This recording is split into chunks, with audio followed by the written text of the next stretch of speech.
चलिए बच्चों आगे चलते हैं। नेक्स्ट इज क्लास 12th का एक और अलग different section that is modern physics, extremely easy as compare to other sections. Importance के बारे में ठीक है ना, अलग अलग राय हो सकती है, बट इतना सभी मानते हैं कि मॉडर्न फिजिक्स जो है ये सबसे आसान सेक्शंस में से आती है। मैं एक बार हल्का सा इसके जो सवाल हैं उनके लिए किस तरह के प्री रिक्विजिट्स हैं उसको हल्का सा डिस्कस कर देता हूँ। मॉडर्न फिजिक्स के जो सवाल हैं उनको सही करने के लिए आपकी बेसिक कैलकुलेशंस अच्छी होनी चाहिए। बहुत ही तगड़े इंटीग्रेशन डिफरेंशिएशन ना भी आए तो चल जाएंगे, बट सिंपल जोड़ बाकी गुणा भाग अच्छे खासे आने चाहिए। खास तौर से हायर पावर्स जो है उनकी कैलकुलेशन काफ़ी काम आती है, पॉइंटों तक में कैलकुलेशन काम आती है, तो कैलकुलेशन वाले सवाल ज़्यादा रहते हैं। जेई एडवांस के जो सवाल होते हैं, जेई एडवांस के सवालों के जो लेवल होते हैं उनकी अगर बात करें तो मैंने आपको पहले भी कहा था कि इलेक्ट्रोडायनेमिक्स के सवाल जो हैं वो हमेशा ही इन जनरल थोड़े से टफर साइड में रहते हैं, और आपने देखे भी हैं, शीट में देखे हैं, अलग अलग सवाल जो लास्ट ईयर में आ चुके हैं उनको आपने देखे, तो इलेक्ट्रोडायनेमिक्स के सवाल थोड़े से रिलेटिवली टफर साइड में होते हैं, और मॉडर्न फिजिक्स के सवाल जो हैं वो रिलेटिवली थोड़े से ईजियर साइड में रहते हैं। तो जो भी अच्छे बच्चे होते हैं जो ढंग से सवाल चूज करते हैं वो हमेशा मॉडर्न फिजिक्स के सवालों को थोड़ा सा वेटेज देते हैं। उनको अगर मॉडर्न फिजिक्स का सवाल दिखता है और सवाल देख कर ऐसी फील आती है कि हाँ यार ये हो सकता है, तो उस पर वो टूट पड़ते हैं और सवाल को बड़े आराम से कर लेते हैं। तो मैं इस बात को स्ट्रांगली बिलीव करता हूँ कि है ना, एडवांस की अगर बात करें, जेई एडवांस की अगर बात करें, आईआईटी एडवांस एग्जाम की अगर बात करें, तो उसके अंदर मॉडर्न फिजिक्स का सवाल जो है वो अक्सर 90% केसेस के अंदर बाकी चैप्टर्स के सवालों के मुकाबले आसान आता है, बाकी सवालों के मुकाबले आसान आता है। कैलकुलेशन अच्छी होनी चाहिए, खासतौर से मैंने कहा कि हायर पावर्स वाले कैलकुलेशन वगैरह आपकी अच्छी होनी चाहिए, ठीक है। वो तो ठीक है, कोई बहुत ऐसी हाई फाई कैलकुलेशन है भी नहीं जिससे हम परेशान हो, बट ये इतना सा फंड है। तो चलिए है ना स्टार्ट करते हैं। मैं पहले एक बात क्लियर कर दूं कि modern physics 1 and modern physics 2 दो अलग अलग चैप्टर हैं, इनकी दो अलग अलग शीट्स आएंगी। मॉडर्न फिजिक्स की एक शीट होगी, मॉडर्न फिजिक्स 2 की दूसरी शीट होगी। मॉडर्न फिजिक्स 1 के अंदर कुल मिलाकर 3 चैप्टर हैं। पहला chapter photoelectric effect and photons, ये मान लो। दूसरा चैप्टर आपका बोर्स एटॉमिक मॉडल, और तीसरा आपका एक्सरेज। इसी तरह से मॉडर्न फिजिक्स 2 के अंदर 2 चैप्टर होंगे, एक न्यूक्लियस होगा और दूसरा रेडियो एक्टिविटी। तो कुल मिलाकर मॉडर्न फिजिक्स के अंदर वैसे अगर देखें तो 5 चैप्टर हैं। मॉडर्न फिजिक्स 1 के अंदर 3 चैप्टर और मॉडर्न फिजिक्स 2 या फिर न्यूक्लियर फिजिक्स के अंदर 2 चैप्टर हैं। सेकंड चैप्टर को आप मॉडर्न फिजिक्स 2 भी कह सकते हो और न्यूक्लियर फिजिक्स भी कह सकते हो। अलग अलग कोचिंग के जो मटेरियल होते हैं उनमें अलग अलग नाम लिखे होते हैं। हम लोग मॉडर्न फिजिक्स 1 और मॉडर्न फिजिक्स 2 इस तरह से शब्द यूज करें, न्यूक्लियर फिजिक्स भी कर सकते हैं, कोई दिक्कत नहीं। तो कुल मिलाकर 5 चैप्टर हैं। तो चलिए सबसे पहले पहला chapter that is photo electric effect. सबसे पहली बात,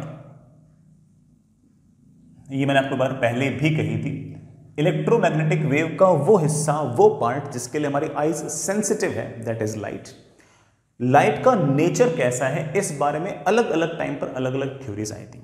सबसे पहले जो थ्योरी आई थी वो लगभग बड़ा 1675 के आसपास न्यूटन के द्वारा दी गई थी। एंड न्यूटन सेड दैट कि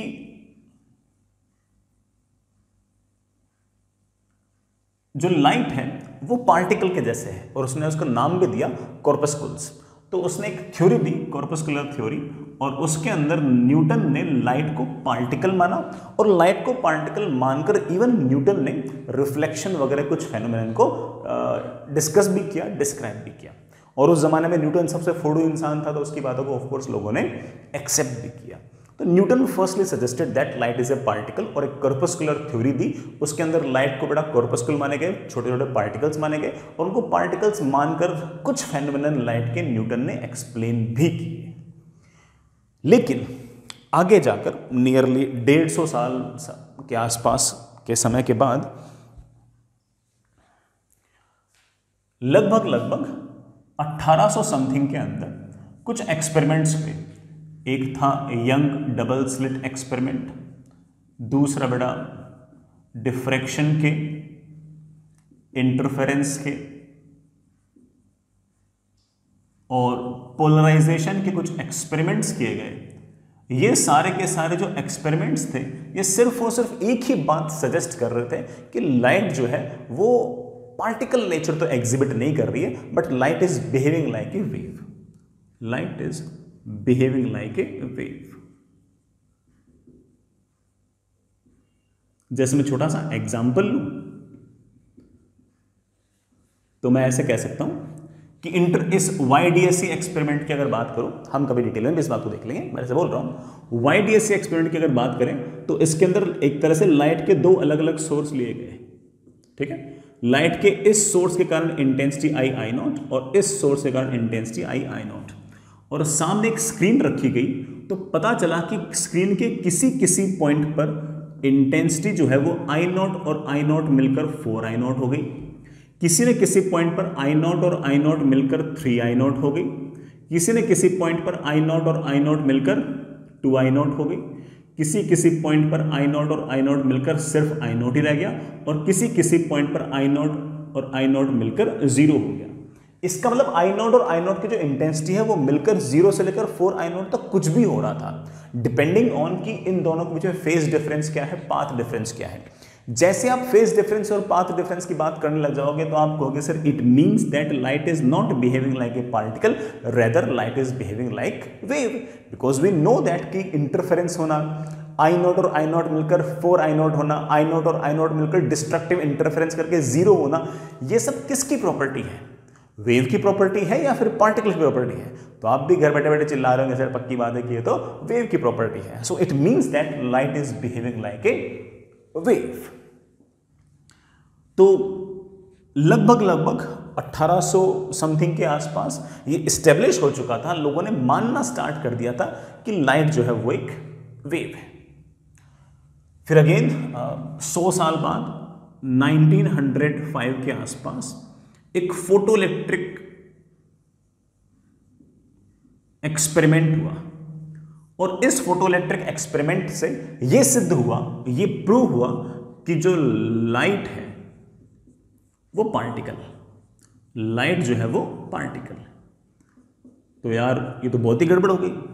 पहले न्यूटन ने कहा कि पार्टिकल है, फिर कहा कि वेव है, लोगों ने कहा कि वेव है, फिर वापस से कहा कि पार्टिकल है। तो लोग कभी कंफ्यूज रहे कि आखिर है ना लाइट वेव है या पार्टिकल है, कुछ कम से कम है ना, कुछ है ना फाइनल नतीजा तो पहुंचे। तो उस टाइम जो सबसे स्मार्टेस्ट इंसान थे वो ऑफ कोर्स घुंघराले बालों वाले अल्बर्ट आइंस्टाइन थे। उन्होंने कहा कि देखो मैं बताता हूँ, तुम्हारे बस का ना है, मैं बता रहा हूँ। तो अल्बर्ट आइंस्टाइन ने कहा कि देखो लाइट जो है वो वेव भी है और पार्टिकल भी है, लाइट जो है वो वेव भी है और पार्टिकल भी है, और वो अलग अलग टाइम पर अलग अलग सिचुएशन में अलग अलग कंडीशंस के अंदर कभी कभी वेव की तरह बिहेव करती है और कभी कभी पार्टिकल की तरह बिहेव करती है। और ये सिचुएशन पर डिपेंड करता है, कंडीशंस पर डिपेंड करता है कि कब वो वेव की तरह बिहेव करेगी और कब वो पार्टिकल की तरह बिहेव करेगी। So finally the smartest person in the room, that is the Einstein, Einstein said that कि light has dual nature, light has dual nature, that is wave as well as particle।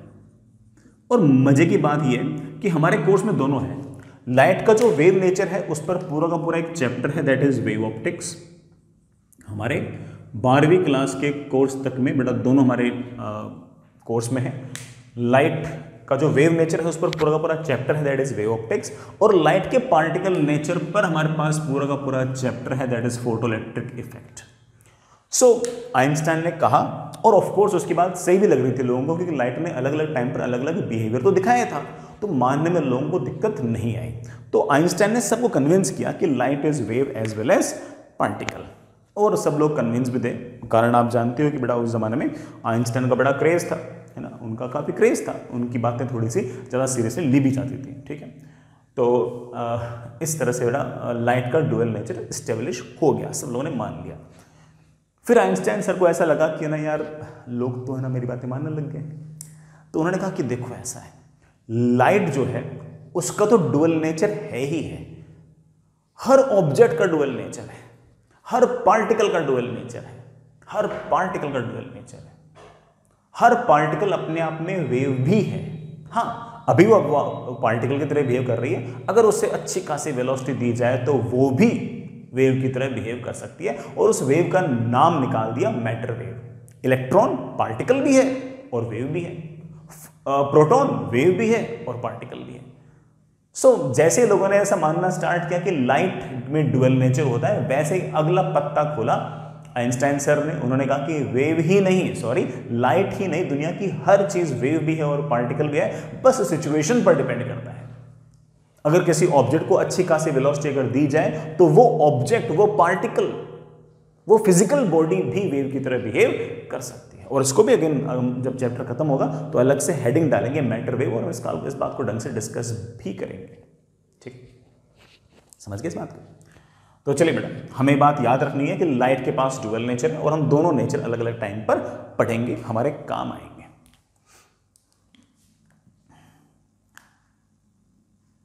ठीक है बच्चों, इस chapter में जैसे मैंने कहा कि हम सिर्फ और सिर्फ लाइट का पार्टिकल नेचर ही डिस्कस करेंगे। लाइट का वेव नेचर डिस्कस करने के लिए हमारे पास अलग से पूरा का पूरा चैप्टर है। चलिए बेटा,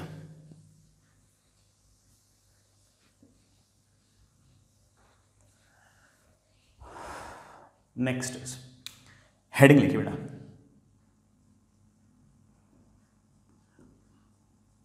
मैं थोड़ा सा बोर कर सकता हूं, पार्टिकल नेचर ऑफ लाइट।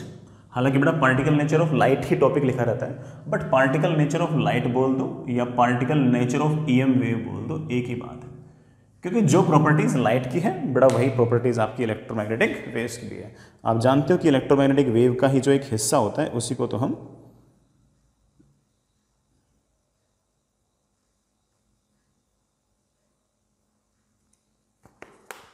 जो एक हिस्सा है उसी को तो हम लाइट कहते हैं। चलिए बच्चों, सबसे पहला point, particle of light is known as photon. बेटा लाइट का जो पार्टिकल है उसे हम फोटोन कहेंगे। जो ज्यादा यूज्ड वर्ड है वो फोटोन ही है। एक वर्ड और यूज कर सकते हो, दैट इज क्वांटा। हम मोस्टली बड़ा जो वर्ड यूज करेंगे दैट विल बी फोटोन। ठीक है, इस पार्टिकल के बारे में कुछ बातें डिस्कस करते हैं। ऑब्वियस बात है कि इस पार्टिकल की वेलोसिटी वैक्यूम में कितनी होगी, वही जो लाइट की है, that is 3 × 10⁸ metres per second. Photon has speed 3 × 10⁸ metres per second in vacuum. किसी और मीडियम में इसकी स्पीड आप जानते हो बेटा 3 × 10⁸ मीटर पर second divide by refractive index. मैं लिख नहीं रहा, ऐसे काम चला लो। ठीक है, ठीक है ना। Photon is electrically neutral. Photon is electrically neutral. Photon electrically neutral है, इस बात का मतलब है कि इसके पास कोई चार्ज नहीं है। अगर इसके पास चार्ज नहीं है तो फोटोन जो है वो ना तो इलेक्ट्रिक और मैग्नेटिक फील्ड को रेस्पॉन्ड करेगा, ना ही इलेक्ट्रिक और मैग्नेटिक फील्ड क्रिएट करेगा। भाई इलेक्ट्रिक और मैग्नेटिक फील्ड क्रिएट करने के लिए चार्ज होना जरूरी है। इलेक्ट्रिक फील्ड और मैग्नेटिक फील्ड को रेस्पॉन्ड करने के लिए, मतलब इलेक्ट्रिक फील्ड और मैग्नेटिक फील्ड के कारण फोर्स लगाने के लिए भी आपका चार्ज होना जरूरी है। सो ऑब्वियस बात है कि photon is electrically neutral. It means that it is not going to create any electric field and magnetic field and it is not going to respond to the electric field and magnetic field. मेरे ख्याल से कोई लिखने वाली बात तो है नहीं, तो ऑब्वियस बात है ना, तो आप समझ ही गए होंगे। इलेक्ट्रिकली न्यूट्रल बोलते हैं तो ऑब्वियस बात है, लिखने की कोई जरूरत नहीं है, ये इलेक्ट्रिकली न्यूट्रल है। अगला point, photon has rest mass 0। Photon अगर रेस्ट पे हुआ तो उसका मास 0 होगा।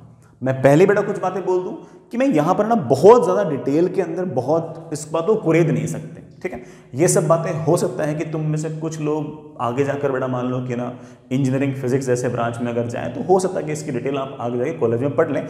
हमारे काम की बात सिर्फ और सिर्फ इतनी सी है कि फोटोन का जो रेस्ट मास होगा वो 0 होगा, ठीक है। लेकिन फिर भी उसके पास मोमेंटम होगा जस्ट बिकॉज उसकी स्पीड काफी ज्यादा है। तो 0 इंटू इनफाइनाइट टाइप की कोई कंडीशन आती है और उसके पास मोमेंटम और एनर्जी रहती है। फोटोन के पार्टिकल के पास मास भले ही 0 हो लेकिन उसके पास एनर्जी भी होगी और मोमेंटम भी होगा। आगे चलिए बेटा, next is photon can be created और डिस्ट्रॉयड। बेटा फोटोन जो है वो क्रिएट भी हो सकता है और डिस्ट्रॉय भी हो सकता है। जैसे मैं सिंपली कहूं कि बेटा अपनी जो ट्यूबलाइट है वो फोटोन्स क्रिएट तो कर रही है, लगातार फोटोन्स फेंक रही है अपने अंदर से। क्रिएट करने की जिम्मेदारी जैसे बेटा बल्ब की है, सन की है, इवन हमारी भी है। हम भी लगातार अपने अंदर से फोटोन्स निकाल रहे हैं। वो अलग बात है कि हमारे अंदर से जो फोटोन्स निकल रहे हैं वो मोस्टली जो है वो हायर वेवलेंथ में होते हैं, इंफ्रारेड रीजन में होते हैं। तो वो फोटोन्स जो होते हैं उनको हमारी आइज परसीव नहीं कर पाती, वो इंफ्रारेड रीजन में होते हैं। तो बल्ब हो गया, सन हो गया, कोई भी ऐसी बॉडी जिसका टेम्परेचर 0 केल्विन से ज्यादा हो वो अपने अंदर से लगातार फोटोन्स निकालती रहती है, फोटोन्स क्रिएट हो सकते हैं। इसी तरह से फोटोन्स डिस्ट्रॉयड भी हो सकते हैं। कैसे? फोटोन्स कहीं गए और किसी परफेक्टली एब्जॉर्बिंग सरफेस पे चले गए तो जितने फोटोन्स होंगे सारे एब्जॉर्ब हो जाएंगे, खत्म हो जाएंगे।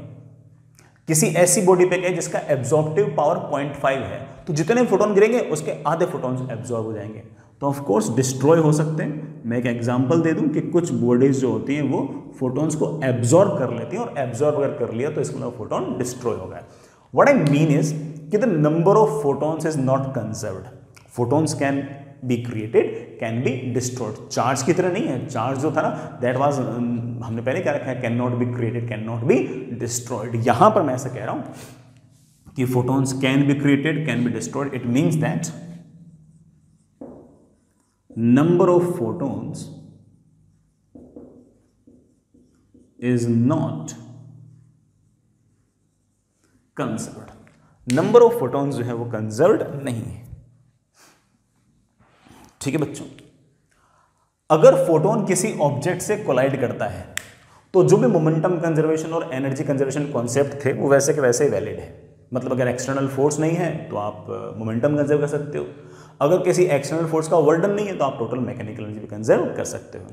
तो when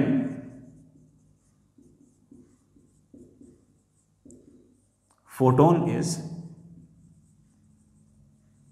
absorbed then momentum conservation and energy conservation are valid.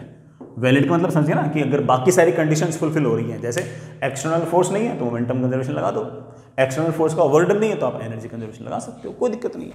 तो मेरे कहने का अर्थ ये कि बेटा फोटोन्स कभी अगर एब्जॉर्ब वगैरह हो गए तो आपके एनर्जी कंजर्वेशन वगैरह बिल्कुल वैसे के वैसे ही लगते रहेंगे, कोई दिक्कत नहीं।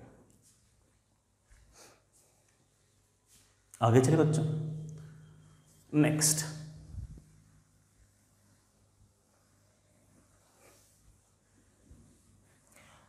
ये बातें बेटा हमारी फोटोन की बातें हैं, ठीक है।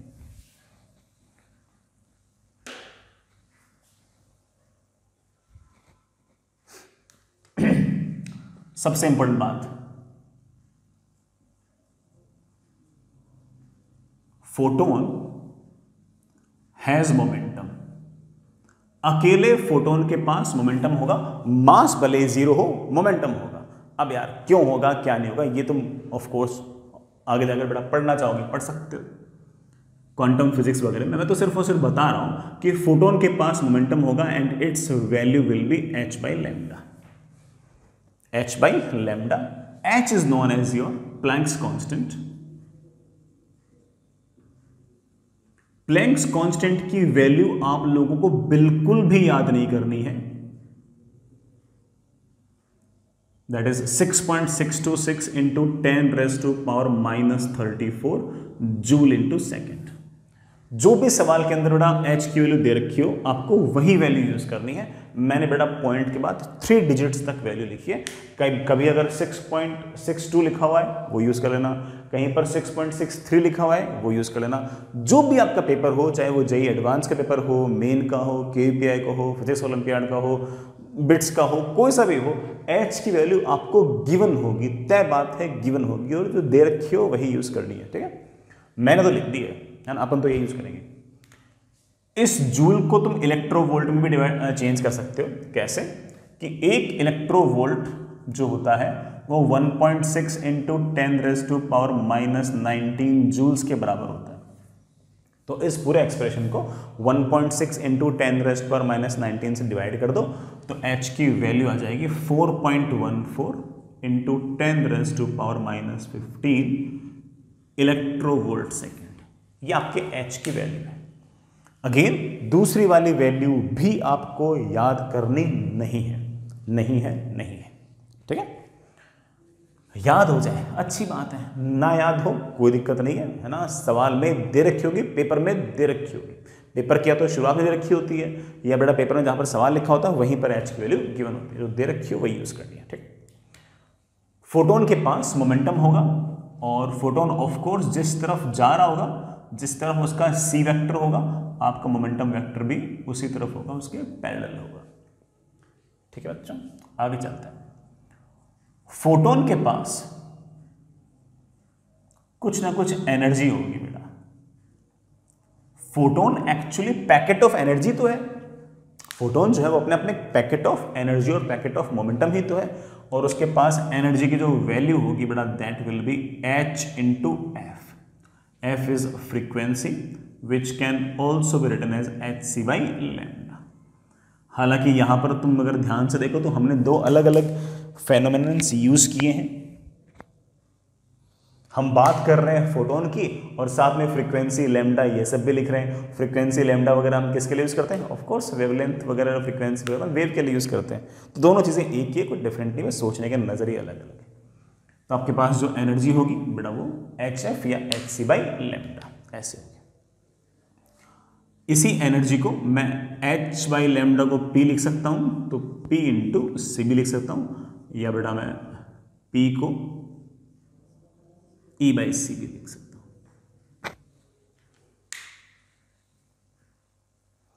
ये आपके पास एनर्जी, अकेले फोटोन की एनर्जी इतनी है। ठीक है बच्चों, बढ़िया है। इस बात को अपन थोड़ा सा और आगे बढ़ाते हैं। जैसे मैं एक छोटा सा पॉइंट बताता हूं बेटा। मान लीजिए कि आपके पास कोई बल्ब है बेटा इस तरह से, ठीक है, और इस बल्ब का जो पावर है वो पी नॉट है। मतलब ये अपने अंदर से ना पी नॉट पावर इस तरह से लगातार रेडिएट कर रहा है। और ये जो बल्ब है ना कोई लेजर टाइप बल्ब है। लेजर टाइप बल्ब है इस बात मतलब है कि सिर्फ और सिर्फ एक ही वेवलेंथ बाहर निकाल रहा है। तो जो लाइट ये बाहर निकाल रहा है उसके जो फोटोन्स हैं उनकी वेवलेंथ लैम्डा है, या फिर ये जो लाइट बाहर निकाल रहा है उसकी वेवलेंथ लैम्डा है। कैसे बोल दो, एक ही बात है। ठीक है, तो मैं ये बता सकता हूं कि कितने फोटोन्स हर सेकंड निकल रहे हैं। मैं बता सकता हूं कितने फोटोन्स हर सेकंड निकल रहे हैं। Find number of photons emitted per second. Her second कितने फोटोन निकलेंगे हम बड़े आराम से बता सकते हैं। पावर दे रखा है पी नॉट और जो रेडिएशन बाहर निकल रही है उसकी वेवलेंथ दे रखी है लैम्डा। तो बताओ कितने फोटोन्स पर सेकंड निकल रहे हैं। अब सुनना, एक सेकंड के अंदर ये जो बल्ब है ये एनर्जी बाहर निकालेगा पी नॉट इंटू 1। भाई एनर्जी क्या होती है? Power into time. तो एक सेकंड में एनर्जी निकलेगी पी नॉट इंटू 1। ठीक है, ये एनर्जी किस फॉर्म में निकल रही है? ये एनर्जी निकल रही है फोटोन्स की फॉर्म में।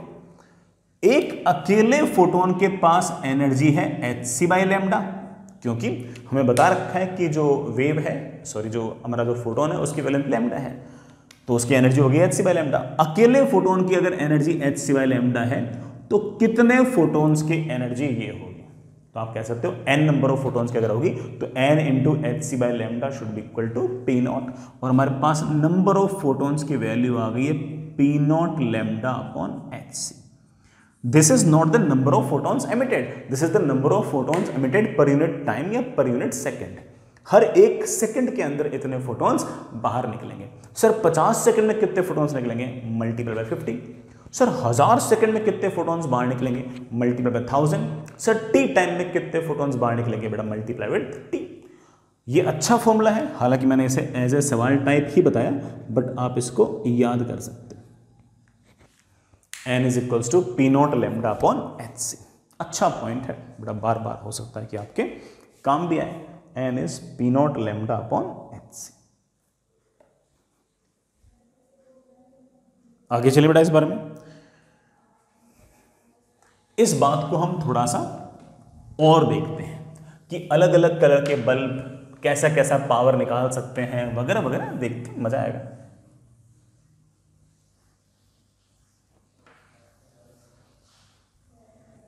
है ना? चलिए, जैसे मैं एक कंपैरिजन करूं, एक छोटा सा कंपैरिजन करता हूं। मान लीजिए कि ये कोई बल्ब है ऐसे,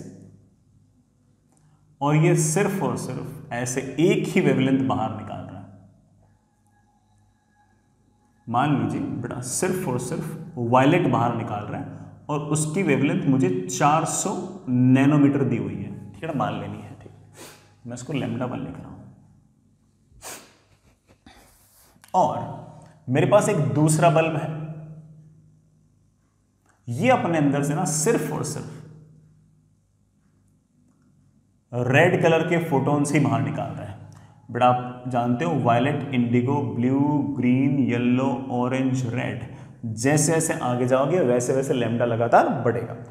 रेड की वेवलेंथ बेटा एक बार के लिए कैलकुलेशन पर्पस के लिए 800 नैनोमीटर मान लो। वैसे बेटा 780 के आसपास होती है, अपन 800 मान लेते हैं, कैलकुलेशन आसान पड़ेगी। ठीक है, अब इसका पावर है पी नॉट और इसका पावर भी है पी नॉट। दोनों का पावर सेम है। इसने number of photons per second निकाले हैं n1 और इसने नंबर ऑफ फोटॉन्स निकाले हैं बाहर n2। किसके फोटॉन्स की संख्या ज्यादा है? किसने ज्यादा फोटॉन्स बाहर निकाले, ये बताओ। किसने ज्यादा फोटॉन्स बाहर निकाले हैं पर सेकंड, ये बताओ। तो बहुत ही आसानी से बात समझ में आने वाली है। देखो सुनना, इसका लैम्डा कम है तो इसके अकेले फोटोन की एनर्जी ज्यादा है। ठीक है, इसका लैम्डा बड़ा है और हम जानते हैं कि एनर्जी का फॉर्मूला होता है hc बाय लैम्डा। लैम्डा बड़ा है तो एनर्जी छोटी है। इसका मतलब इसके मुकाबले रेड वाले फोटोन के पास एनर्जी हाफ है। हर फोटोन के पास एनर्जी हाफ है, लेकिन सर पावर तो दोनों बराबर दे रहे हैं बाहर। अगर हर सेकंड तुम पावर बराबर निकाल रहे हो और हर रेड वाले फोटोन के पास एनर्जी हर वायलेट वाले फोटोन की एनर्जी के मुकाबले अगर आधी है, तो बराबर एनर्जी बाहर निकालने के लिए ऑब्वियस बात है कि नंबर ऑफ फोटॉन्स जो होंगे वायलेट के वो डबल निकलेंगे as compare to red. Red के जो फोटॉन्स होंगे उसके मुकाबले डबल फोटॉन्स आपको निकालने पड़ेंगे। तो आप कह सकते हो कि अगर इसके नंबर ऑफ फोटॉन्स n1 है और अगर इसके नंबर ऑफ फोटॉन्स n2 है, तो बाय लॉजिक मैं कह सकता हूं कि n2 should B 2 times n1। या फिर इतना ना सोचना चाहूं, आप कह सकते हो कि sir n1 is equals to P naught lambda upon hc। वहां पर n2 should be equal to P naught, वहां का लैम्डा, यहां का लैम्डा लैम्डा 1, वहां का lambda lambda 2 upon hc। Divide किया तो मेरे पास आ गया n1 upon n2 is lambda 1 upon lambda 2, और हमारे पास आ गया n1 upon n2 is equals to, देखना क्या लिखूं, 400 divide by 800, that comes out to be half. मेरे पास आ गया n2 is 2 times of n1। तो अगर फॉर्मूले में ही अगर आपको इंटरेस्ट है तो आप ऐसा कह सकते हो कि ये मेरे पास फॉर्मूला। अगर पावर सेम हुआ तो, अगर पावर सेम हुआ तो। ठीक है बच्चों, आगे चले। तो आपने देखा कि कैसे रेड और वायलेट अगर सेम पावर एमिट कर रहे हैं, बराबर पावर बाहर की तरफ अगर एमिट कर रहे हैं, तो वायलेट वाले को ज्यादा फोटॉन्स निकालने पड़ेंगे, क्योंकि एक इंडिविजुअल वायलेट का जो फोटोन होगा उसकी एनर्जी कम होगी, टोटल एनर्जी बराबर निकालनी है, तो आपके बेटा नंबर ऑफ फोटॉन्स की संख्या तो ज्यादा होनी चाहिए। और रेड वाले फोटोन के पास एनर्जी, सॉरी मैंने उल्टा बोल दिया, जो रेड वाला था उसके पास बेटा लैम्डा बड़ा था, उसके पास एनर्जी छोटी थी, तो रेड वाला जो है उसकी संख्या ज्यादा होनी चाहिए, वायलेट वाले की संख्या कम होनी चाहिए। और वो कितने का डिफरेंस आया? दुगने का डिफरेंस आया, कि रेड वाले फोटॉन्स की संख्या जो है वो वायलेट वाले फोटॉन्स के मुकाबले दुगनी निकली। क्यों? क्योंकि हर रेड वाले फोटोन के पास एनर्जी वायलेट वाले फोटोन की एनर्जी के मुकाबले आधी थी। एनर्जी हर एक की आधी, टोटल एनर्जी बराबर निकालनी है, तो डबल आपको फोटॉन्स निकालने पड़ेंगे रेड के। मैंने एक बार बीच थोड़ा सा उल्टा बोल दिया था, सॉरी। आगे चलें, चलिए। आई होप बेटा बोर तो नहीं हो रहे, ठीक है। जैसे मैं एक एग्जांपल और लूं, मेरे पास, सॉरी ये कैसा बल्ब है,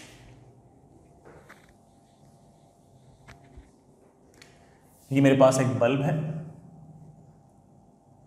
ये लगातार अपने अंदर से रेडिएशंस बाहर निकाल रहा है। जो रेडिएशंस बाहर निकाल रहे हैं उनकी वेवलेंथ λ1 है और n0 फोटॉन्स निकालता है per second. These are number of photons emitted per second. जो दूसरा बल्ब है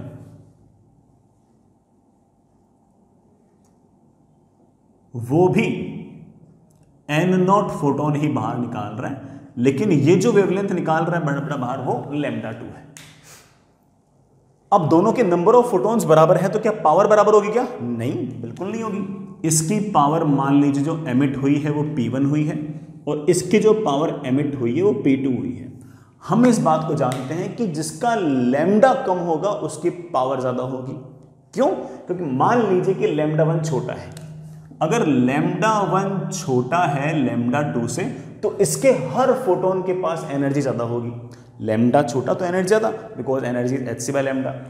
इसका लैम्डा बड़ा है तो इसके हर फोटोन के पास एनर्जी कम है, लेकिन इस बार जो नंबर ऑफ फोटॉन्स निकल रहे हो तो बराबर निकल रहे हैं, बराबर नंबर ऑफ फोटॉन्स निकल रहे हैं, लेकिन पहले बल्ब के हर फोटोन की एनर्जी ज्यादा तो उसका पावर भी तो ज्यादा।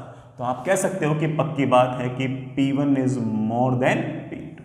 इवन आप कंपेयर भी कर सकते हो, मैंने आपको सिखा रखा है, power is equals to n times hc/λ। तो आप कह सकते हो कि P1 is equals to n0 hc/λ1, और दूसरे केस में आप कह सकते हो कि P2 इज इक्वल्स टू वही नंबर ऑफ फोटॉन्स hc/λ2। मेरे पास आ गया है P1/P2 इज इक्वल्स टू λ2/λ। जिसका लैम्डा कम उसका पावर ज्यादा, अगर नंबर ऑफ फोटॉन्स की संख्या बराबर हुई तो। अदरवाइज तो आप जानते बेटा हमें पूरा करना पड़ता है, पूरा सोचना पड़ता है, अच्छा दिमाग लगाना पड़ता है। Fair enough. आगे चलिए, नेक्स्ट।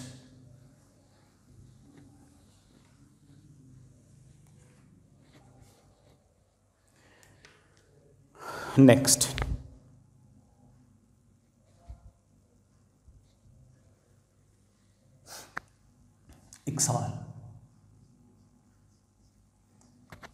कैलकुलेशन वाला सवाल है। आपको इससे आइडिया भी लगेगा कि आखिर मॉडर्न फिजिक्स के अंदर किस तरह की कैलकुलेशन की रिक्वायरमेंट रहती है, तो आप अपने आप को थोड़ा यूज टू कर लोगे। मैं यहाँ पर एक बात और बोलूँगा कि अगर आप चाहते हो कि मॉडर्न फिजिक्स का सवाल आपसे जेईई मेन में और आईआईटी एडवांस्ड में सही हो, तो कोई भी सवाल कैलकुलेटर से मत करना, कोई भी कैलकुलेशन कैलकुलेटर से मत करना। मैं तो करूँगा, मैं तो इसलिए करूँगा कि मुझे जल्दी होती है आंसर निकालने की, ठीक है। और दूसरा और इम्पोर्टेंट कारण तुम जानते हो मुझे कौन सा आईआईटी का एग्जाम देना है। आपकी कैलकुलेशन बढ़िया होनी चाहिए। नेवर यूज कैलकुलेटर, कभी भी कैलकुलेटर यूज नहीं करना। पूरे के पूरे चैप्टर में तुम लोग कैलकुलेटर यूज नहीं करोगे। तुम अगर मैं जो सवाल कर रहा हूं उनको पॉज करके अगर तुम मेरे साथ साथ सवाल करते हो तब भी कभी भी पॉज नहीं करना है, सॉरी पॉज नहीं, कभी भी कैलकुलेटर यूज नहीं करना है, कभी भी नहीं करना है। एक बार भी कर लिया तो पाप चढ़ जाएगा, ठीक है, ध्यान रखना। हाँ, मैं क्या कर रहा था, एक बल्ब है और ये जो पावर एमिट कर रहा है ना बेटा वो 200 वाट है और कुल मिलाकर 4 इंटू 10⁻20 फोटॉन्स ये एमिट कर रहा है पर सेकेंड। इतने फोटॉन्स एमिट कर रहा है पर सेकेंड एक ही वेवलेंथ के, लैम्डा के। Find lambda. सिर्फ और सिर्फ आपको ये वेवलेंथ निकालनी है कि कितनी वेवलेंथ के फोटॉन्स लगातार ये एमिट किए जा रहे हैं। सिर्फ वेवलेंथ निकालनी है और कोई काम ही नहीं है। Very easy. Power must be equal to n times hc by lambda.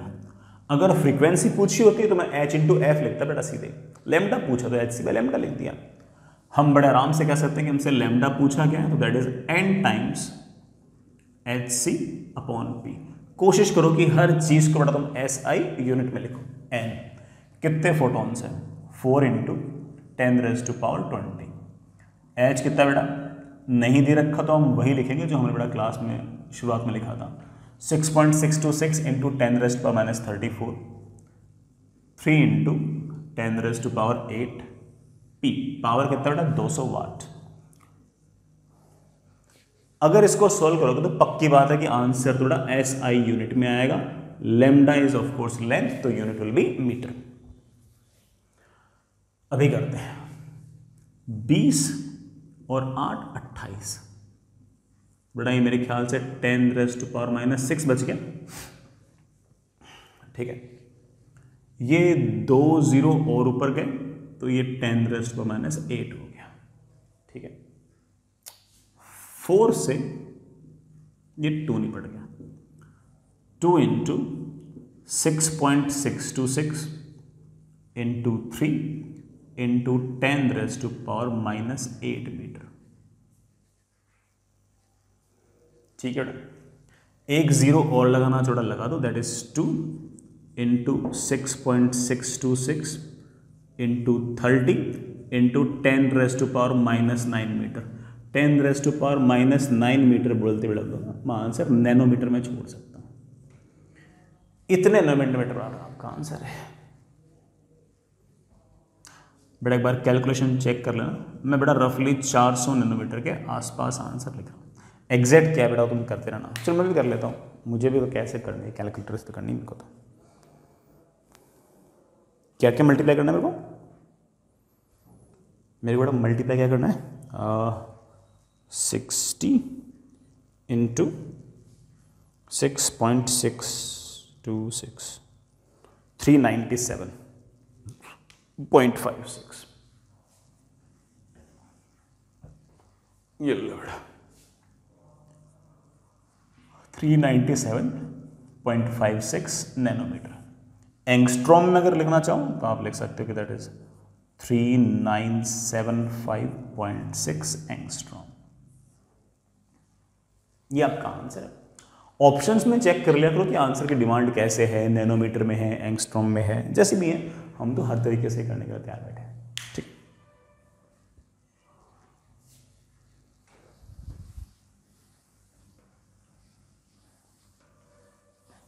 चलिए बच्चों आगे चलते हैं।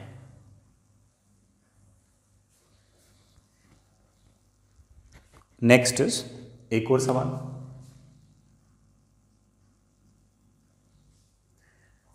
मेरे पास इस तरह का जुगाड़ है कि ये एक बल्ब है, इसका जो पावर है वो 100 वाट। ये बेटा अपने अंदर से सिर्फ और सिर्फ एक ही वेवलेंथ निकाल रहा है लगातार बाहर, एंड वो वेवलेंथ है 500 nanometre. Find number of photons emitted per second. कितने फोटॉन्स पर सेकेंड एमिट किए गए। Not that tough problem, again बेटा सिर्फ और सिर्फ ये बताने के लिए सवाल करा रहा हूं कि किस किस तरह के सवाल आपसे जेई के अंदर पूछ सकते हैं, किस किस तरह के सवाल एक्चुअली आते हैं, है ना, तो कर सकते हो।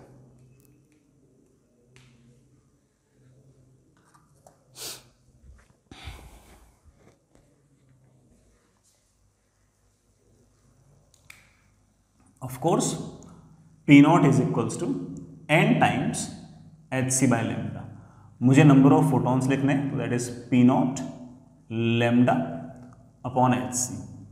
पी नॉट आ गया 100, लेमडा बेटा एस आई यूनिट में लिखना है यार, that is 500 into 10⁻⁹ upon H is 6.626 into 10⁻⁻34 into C is 3 into 10⁻8। ठीक है बच्चों, -34 और 10⁻8, ये बेटा मेरे ख्याल से 10⁻26 हो गए होंगे। ये 10⁻26 गया ऊपर, तो ये 10⁻+17 हो गया होंगे। ठीक, मेरे पास ये 00 जो है यहां से हटाकर मैं 10⁻19 लगा देता हूं, और हमारे पास आंसर आना चाहिए 500 अपॉन 6.626 इंटू 3 इंटू 10⁻19। कैलकुलेशन बेटा तुम चेक करते रहना, मेरे से कुछ मिस तो नहीं हो गया। 500 डिवाइडेड बाई 3 डिवाइड बाई 6.626 25.15। बड़ा नंबर ऑफ फोटॉन्स की जो संख्या है 25.15 इंटू 10⁻19 फोटॉन्स एमिट हो रहे हैं पर सेकेंड। कोई पूछ ले 10 सेकंड में कितने एमिट होंगे, मल्टीप्लाई बाय 10। 1 मिनट में कितने होंगे, मल्टीप्लाई बाय 60। 1 घंटे में कितने होंगे, मल्टीप्लाई विद 60 इंटू 60। हम हर तरीके से सवाल कर सकते हैं, कोई इतना बड़ा टास्क इसमें नहीं है। ठीक है, चलिए अच्छी बात बेटा, हम इस एनर्जी वाली बात को तो अच्छे से समझ गए। एक छोटी सी बात और डिस्कस करते हैं बेटा। डिस्कस मतलब सवाल ही है, बस मैंने आपको एक चीज़ सिखाई थी जब प्रॉपर्टीज ऑफ फोटोन लिख रहा था तब, तो उसका भी एप्लीकेशन हो जाएगा, और इसी बहाने एक छोटी सी बात और देख लेते हैं। सुनिए बच्चों, आपके पास ये एक हाइड्रोजन एटम है। हाइड्रोजन एटम का जो मास है बेटा वो रफली 1.67 इंटू 10⁻⁻27 kg है। ये सवाल में गिवन है, ये गिवन है। इस हाइड्रोजन एटम के पास इस तरफ वेलोसिटी है v, बेटा पता नहीं कितनी है, यही निकालनी है। और इसके सामने से एक फोटोन आता है, मस्ती करता करता फोटोन आता है। ऐसा फोटोन है जिसकी वेवलेंथ जो है 122 नैनोमीटर है। 122 नैनोमीटर उसकी वेवलेंथ है। फोटोन आ रहा है, इस तरह से आता है, टकराता है। ये लिखा हुआ है सवाल के अंदर कि hydrogen atom absorbs the photon and stops. बेटा एब्जॉर्ब करता है और रुक जाता है। एब्जॉर्ब करके रुक गया। रुकने के पीछे तुम कारण जानते ही हो कि हाइड्रोजन एटम आया इस तरफ, फोटोन आया इस तरफ, तो जैसे ही टक्कर होगी वैसे ही फोटोन फोर्स लगाएगा हाइड्रोजन एटम पर इस तरफ। वेलोसिटी इस तरफ, फोर्स इस तरफ। उस फोर्स की वैल्यू इस तरह से आई, उसकी इंपल्स इतना है कि आपका हाइड्रोजन एटम रुक गया। हम जानते हैं कि हाइड्रोजन एटम का मोमेंटम कंजर्व नहीं है। क्यों? क्योंकि फोटोन ने फोर्स लगाया इस तरफ। फोटोन का मोमेंटम भी कंजर्व नहीं, क्योंकि फोटोन पर फोर्स लगाया इधर, तभी थोड़ा फोटोन रुक गया। तो आखिर किसका मोमेंटम कंजर्व है? आप कह सकते हो कि ऑब्वियस बात है कि पूरे के पूरे सिस्टम का लीनियर मोमेंटम कंजर्व्ड है। Find initial speed of the hydrogen atom. Hydrogen atom की जो इनिशियल स्पीड है, पहले जो कितनी स्पीड थी वो निकालनी। चलो निकालते हैं। जैसे मैंने कहा कि मेरा मंत्र बेटा इसके अंदर मोमेंटम कंजर्वेशन लगाने का है कि initial momentum equals to final. Initial, इस साइड को बेटा प्लस बोल रहा हूं, इस साइड को माइनस। m मास का फोटोन है, स्पीड है v, तो mv प्लस फोटोन के पास मोमेंटम है इस तरफ, तो that is of course -h by lambda. बाद में फोटोन तो गायब ही हो गया, है ही नहीं, और आपका हाइड्रोजन एटम भी रेस्ट पे आ गया, तो इट शुड बी 0। मुझसे v पूछा गया है तो v should be equal to, ये उधर गया, h अपॉन m लैम्डा, ये बड़ा आपका आंसर है। अरे सॉरी, वैल्यूज तो रखनी है, रख लेते हैं। h की वैल्यू 6.626 इंटू 10⁻⁻34 SI यूनिट में, डिवाइड बाई मास। बेटा मास सवाल में दिया हुआ है, हाँ दिया हुआ है, 1.67 इंटू 10⁻⁻27 kg। ध्यान रखना बेटा सब चीज़ें स्टैंडर्ड इंटरनेशनल यूनिट में ही होनी चाहिए। लैम्डा, बेटा लैम्डा 122 नैनोमीटर है तो 122 इंटू 10⁻⁻9, हाँ, -27 और -9, ये हो गया है -36। ये -36 अगर ऊपर गया तो यहाँ पर 10⁻² बच गया। बाकी तो बेटा ठीक है, कैलकुलेशन है, मैं करता हूँ बेटा कैलकुलेशन।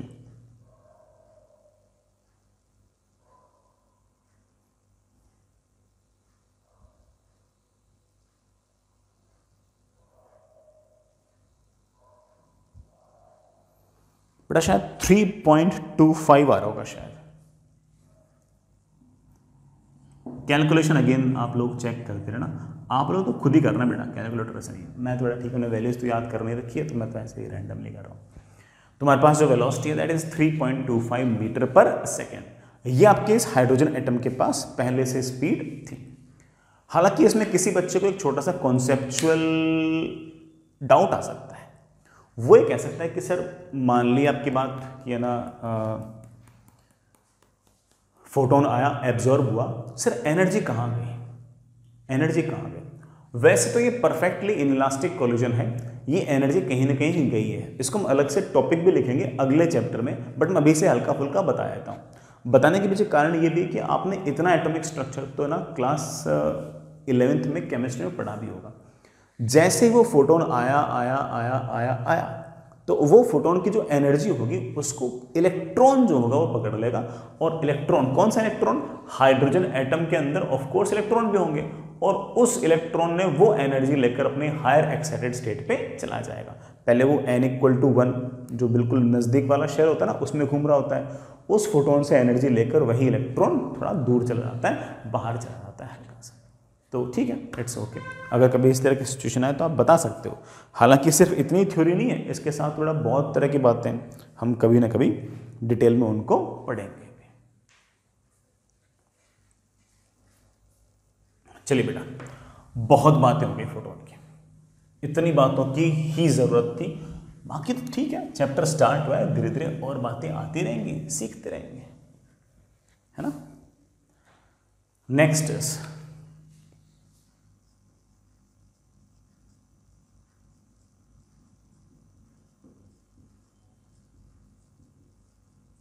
Photoelectric effect. ये नाम आप पहली बार नहीं सुन रहे हो, केमिस्ट्री में तो सुना ही होगा, फिजिक्स में भी तुम दूसरी बार सुन रहे हो। मैंने आप लोगों को इलेक्ट्रोस्टैटिक्स चैप्टर के अंदर ना चार्जिंग ऑफ ऑब्जेक्ट सिखाया था, और खास तौर से चार्जिंग ऑफ मेटल्स और चार्जिंग ऑफ कंडक्टर में 3-4 तरीके बताए थे कि मेटल को गर्म करोगे तो उसमें से इलेक्ट्रॉन निकलेगा, मेटल के आसपास बहुत तगड़ी इलेक्ट्रिक फील्ड निकाल दोगे तो उसके इलेक्ट्रॉन निकल सकते हैं, और मैंने एक तीसरा तरीका बताया था, यही फोटोइलेक्ट्रिक इफेक्ट। उसमें क्या था कि जैसे ही आप अच्छी खासी फ्रीक्वेंसी की लाइट या अच्छी खासी फ्रीक्वेंसी की इलेक्ट्रोमैग्नेटिक वेव किसी मेटल पर गिराते हो तो उस मेटल में से इलेक्ट्रॉन्स बाहर निकल सकते हैं। This phenomenon is known as photoelectric effect. Extremely important for our JEE curriculum, और ऐसा मान के चल लो कि अगर सवाल आएगा ना तो हमें भी आएगा, ठीक है।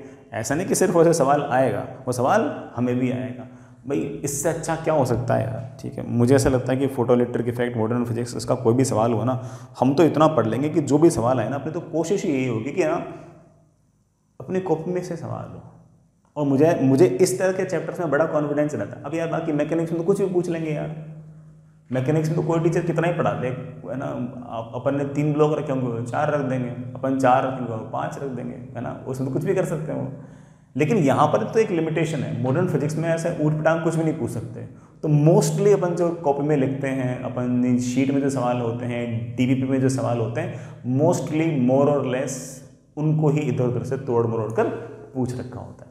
आप है ना काफ़ी हद तक भरोसा रख सकते हो इस तरह के चैप्टर में, तो एटलीस्ट कि इसका सवाल तो अपन से बनेगा, पक्का बनेगा।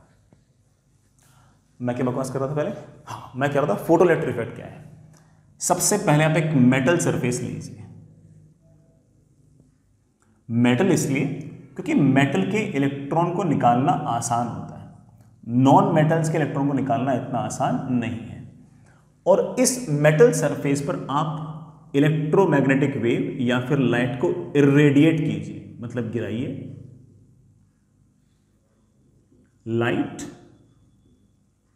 और EM wave of high frequency. When I say high frequency, I mean that each photon is having extremely good energy. High frequency बोल दो, low wavelength बोल दो, एक ही बात है। मैंने जैसे ही अच्छी खासी वेवलेंथ की लाइट, अच्छी खासी फ्रीक्वेंसी की लाइट या इलेक्ट्रोमैग्नेटिक वेव को इरेडिएट किया मेटल सरफेस पे, तो इस मेटल सरफेस के सरफेस पर जो इलेक्ट्रॉन्स होंगे, खास तौर से जो फ्री इलेक्ट्रॉन्स होंगे, वो फ्री इलेक्ट्रॉन्स इस फोटोन को एब्जॉर्ब करेंगे। और एब्जॉर्ब करने के बाद ऐसा हो सकता है, मैं ये नहीं कह रहा हूं कि ऐसा होगा, ऐसा हो सकता है कि ये इलेक्ट्रॉन जो सरफेस पर है वो उस एनर्जी को लेकर बाहर आ जाए। हालांकि जब ये इलेक्ट्रॉन इस एनर्जी को लेकर बाहर आना चाहेगा तो बाकी जो मेटल है वो उसको अपोज भी करेगा, और अगर इस फोटोन के पास एनर्जी कम हुई, फ्रीक्वेंसी कम हुई, तो इस इलेक्ट्रॉन को बाहर जाने भी नहीं देगा। लेकिन अगर आपके इस फोटोन की फ्रीक्वेंसी अच्छी खासी ज़्यादा हुई, लैम्डा अच्छा खासा कम हुआ, फोटोन के पास एनर्जी तगड़ी हुई, तो उस फोटोन को ये इलेक्ट्रॉन, कौन सा इलेक्ट्रॉन? फ्री इलेक्ट्रॉन एब्जॉर्ब करेगा। और हो सकता है कि ये इलेक्ट्रॉन इस मेटल के एट्रैक्टिव फोर्स को तोड़कर भाग जाए। जैसे ही ये इलेक्ट्रॉन एट्रैक्टिव फोर्स को तोड़कर बाहर आ गया, इस इलेक्ट्रॉन को हम नाम देंगे, बेटा ये 1 नहीं लिखा हुआ है, तो उस इलेक्ट्रॉन को हम नाम देंगे फोटो इलेक्ट्रॉन। प्यारे बच्चों, क्या नाम देंगे? Photo electron. और इस इलेक्ट्रॉन के मूवमेंट के कारण अगर किसी रीजन के अंदर कोई करंट हो गया, मान लो कि इलेक्ट्रॉन्स निकले और इलेक्ट्रॉन्स यूं जा रहे हैं, तो ऑफ कोर्स करंट यूं जा रहा है। इन इलेक्ट्रॉन्स के मूवमेंट के कारण अगर कोई करंट हुआ तो उस करंट का हम नाम निकाल देंगे फोटो करंट। बेटा फिर से रिपीट करूं इस बात को, पूरी बात को। सबसे पहले आपके पास एक मेटल सरफेस है। The reason we are using the metal is because metal के अंदर से इलेक्ट्रॉन को निकालना आसान होता है, ठीक है। आपने उस मेटल के सरफेस पर अच्छी खासी फ्रीक्वेंसी का, अच्छी खासी एनर्जी के बेटा आपने फोटॉन्स गिराए, और वो फोटॉन्स को इस मेटल की सरफेस पर जो फ्री इलेक्ट्रॉन्स होंगे वो एब्जॉर्ब कर लेंगे। और अगर इन फोटॉन्स की एनर्जी अच्छी खासी हुई तो ये इलेक्ट्रॉन्स जो हैं वो इस मेटल के एट्रैक्टिव फोर्स को तोड़कर बाहर निकल सकते हैं। अगर ये इलेक्ट्रॉन बाहर निकल गया तो उस इलेक्ट्रॉन का नाम निकाल देंगे फोटो करंट, और तो उसका नाम निकाल देंगे फोटो इलेक्ट्रॉन। और उन इलेक्ट्रॉन्स के मोशन के कारण अगर किसी स्पेस के अंदर कोई करंट हुआ तो उसका नाम हम निकाल देंगे photo current. And this entire phenomenon is known as photo electric effect. That's it, इतनी सी बात है। लिखिए इस बात को। When light or EM wave of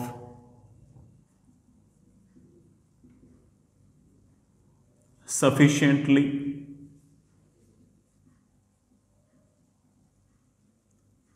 high frequency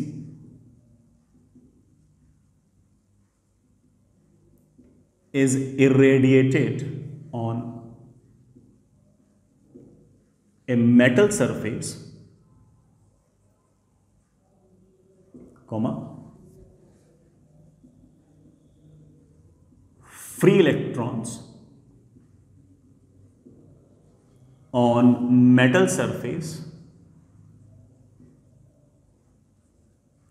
may absorb them, electrons जो होंगे वो फोटॉन्स को एब्जॉर्ब कर सकते हैं, may absorb them and may come out of metal opposing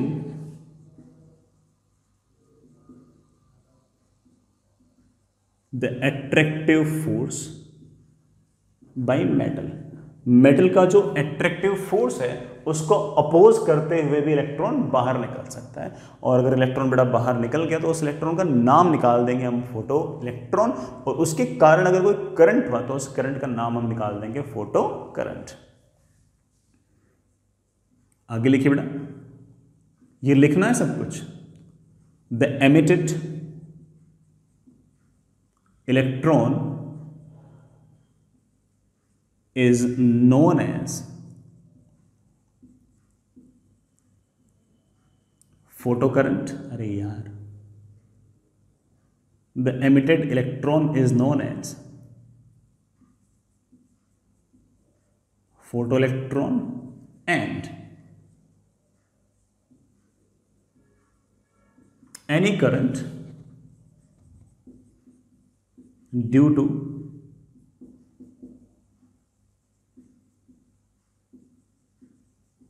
these photoelectrons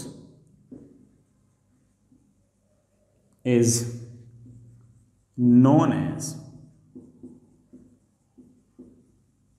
photocurrent। ठीक है बच्चों, and this entire phenomenon is known as photoelectric effect।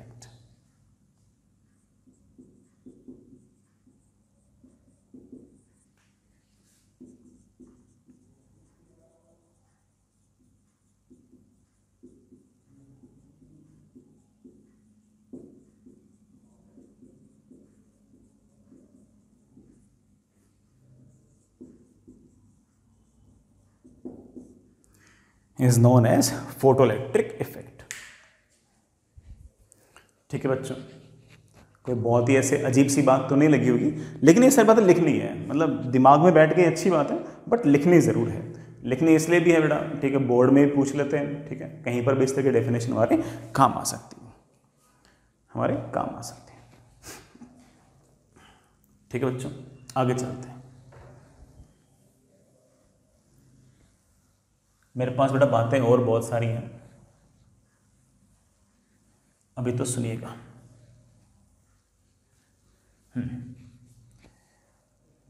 जैसे ही एक इलेक्ट्रॉन बाहर निकला, दो इलेक्ट्रॉन बाहर निकला, वैसे वैसे हमारा जो मेटल है वो उसमें डेफिशिएंसी ऑफ इलेक्ट्रॉन्स हो जाएंगी, तो ऑफ कोर्स वो पॉजिटिवली चार्ज हो जाएगा। जैसे वो पॉजिटिवली चार्ज हो जाएगा वैसे ही जो इलेक्ट्रॉन्स अभी भी पड़े हैं अंदर, फ्री इलेक्ट्रॉन्स, उनका बाहर जाना और मुश्किल हो जाएगा, क्योंकि ये जो पॉजिटिव चार्ज है ऑफ कोर्स उन इलेक्ट्रॉन्स को अपनी तरफ खींचेगा। तो पहले दूसरे इलेक्ट्रॉन का निकलना आसान होता है और उसके बाद ऑफ कोर्स बड़ा इलेक्ट्रॉन का निकलना मुश्किल होता है, अगर आपका इस तरह से मेटल अकेला पड़ा है तो। हाँ, यही इलेक्ट्रॉन किसी तरीके से बड़ा वापस चलते चलते यहाँ पर आ जाए और ये हमेशा मेटल हमेशा न्यूट्रल रहे, तो उस केस में तो कोई दिक्कत नहीं है। ठीक है, ऐसा हम करेंगे आगे जाके। अब कुछ बातें और डिस्कस करते हैं।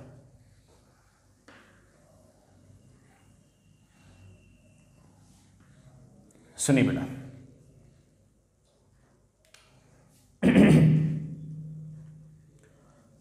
एक छोटी सी टर्म है, पहले उस टर्म को बड़े आराम से देखो, फिर आगे की बातें डिस्कस करते हैं। वर्क फंक्शन बेटा कई बुक्स में इसको फाई से रिप्रेजेंट कर रखा है, कई जगह बेटा इसको डब्ल्यू से रिप्रेजेंट कर रखा है, तो देख लेना तुम लोग ना, अलग अलग बुक्स में फाई एंड डब्ल्यू लिखे रहते हैं।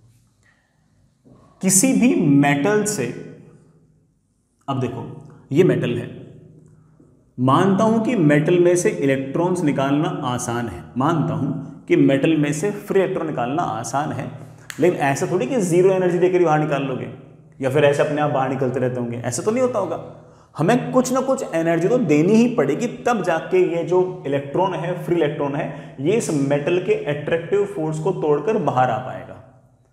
This free electron requires a minimum energy so that it can come out of the metal against the attractive force of the metal. This minimum energy required is of course not that much high, but still कुछ ना कुछ energy तो होगी। Non metals के अंदर of course बहुत ज्यादा energy चाहिए इसी इलेक्ट्रॉन को बाहर निकालने के लिए, है कि नहीं? किसी भी इलेक्ट्रॉन को निकालने के लिए नॉन मेटल्स के अंदर बहुत ज़्यादा एनर्जी चाहिए, मेटल्स में एनर्जी कम चाहिए, लेकिन चाहिए तो सही।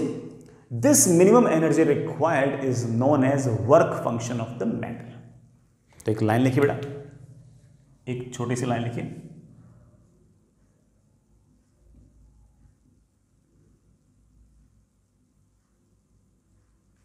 The minimum energy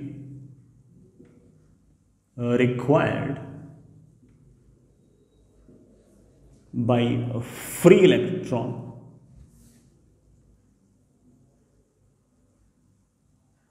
to come out of metal surface against the attraction of metal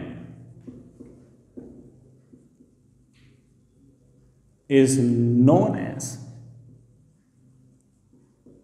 work function. कम से कम कितनी एनर्जी दूं कि बेटा कोई ना कोई इलेक्ट्रॉन इस मेटल से बाहर निकल जाए, and that minimum energy required is known as work function, phi W, बेटा जो बोलना चाहो बोलो, ठीक है।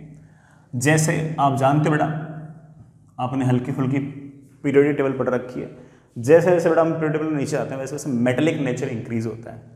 मेटेलिक नेचर इंक्रीज होता है मतलब आसानी से वो फ्री इलेक्ट्रॉन्स बाहर निकाल देते हैं, आसानी से फ्री इलेक्ट्रॉन्स बाहर निकाल देते हैं, इसका उनका वर्क फंक्शन छोटा होता है। तो सबसे छोटा वर्क फंक्शन जो होगा वो सीजियम का होगा, और सीजियम का जो वर्क फंक्शन आएगा वो 1.9 इलेक्ट्रोवोल्ट आएगा।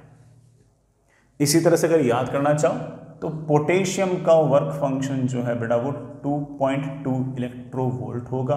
बेटा सोडियम का जो वर्क फंक्शन होगा वो 2.3 इलेक्ट्रोवोल्ट होगा। लिथियम का जो वर्क फंक्शन होगा वो 2.5 इलेक्ट्रोवोल्ट होगा। ठीक है, ये बेटा मैंने ऐसे ही ना अप्रोक्सीमेट टाइप से लिखी है ना, मे बी हल्का फुल्का कहीं कोई गलत हो तो देख लेना यार, याद नहीं करनी है। सीजियम की फिर भी याद कर सकते हो, बाकियों की याद करने की कोई जरूरत नहीं। ठीक है, कोई सा वैसे याद करने की जरूरत नहीं है। सवाल के अंदर वर्क फंक्शन आपको दे रखे होंगे, आपको चिंता करने की बिल्कुल भी जरूरत नहीं है, बिल्कुल भी जरूरत नहीं, बिल्कुल भी जरूरत नहीं। मैंने कह दिया ना बेटा, मैंने तो ऐसे लिख दिया, मेरे को याद थी, एक दो वैल्यू उसमें लिख दिया। ठीक है बेटा, आगे चले। तो मिनिमम कितनी एनर्जी रिक्वायर्ड होगी कि ये मेटल किसी इलेक्ट्रॉन को बाहर निकाल दे, that minimum energy is known as work function. और ये एनर्जी आप किस तरह से इस इलेक्ट्रॉन को देते हो आपकी मर्जी है। आप इस मेटल को गर्म कर रहे हो, वो भी एनर्जी देने का तरीका है। आपने कोई इलेक्ट्रिक फील्ड लगा दी और उससे इलेक्ट्रॉन को बाहर निकाल दिया, वो भी आपकी मर्जी है। आपने फोटोन गिराकर इस इलेक्ट्रॉन को एनर्जी दे दी, वो भी आपकी मर्जी है। तो there can be different ways to pull this electron out. हम सिर्फ और सिर्फ एक तरीका पढ़ रहे हैं, कौन सा? लाइट वाला, इलेक्ट्रोमैग्नेटिक वेव वाला।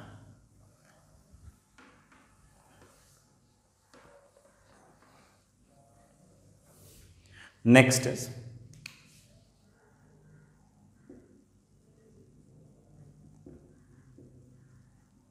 Einstein's equation. सुनिए बेटा, बहुत ही आसान, बहुत ही प्यारी सी इक्वेशन है, कुछ भी टफ नहीं है इसके अंदर। सुनिएगा, मान लीजिए कि आपके पास ये कोई मेटल है, ऐसा मेटल है जिसका वर्क फंक्शन फाई है। ठीक है, मैंने इसके ऊपर कुछ ना कुछ लाइट गिराई ऐसे। ऑफ कोर्स जो लाइट गिरा रहा हूं उसके फोटोन के पास एनर्जी ई है, इज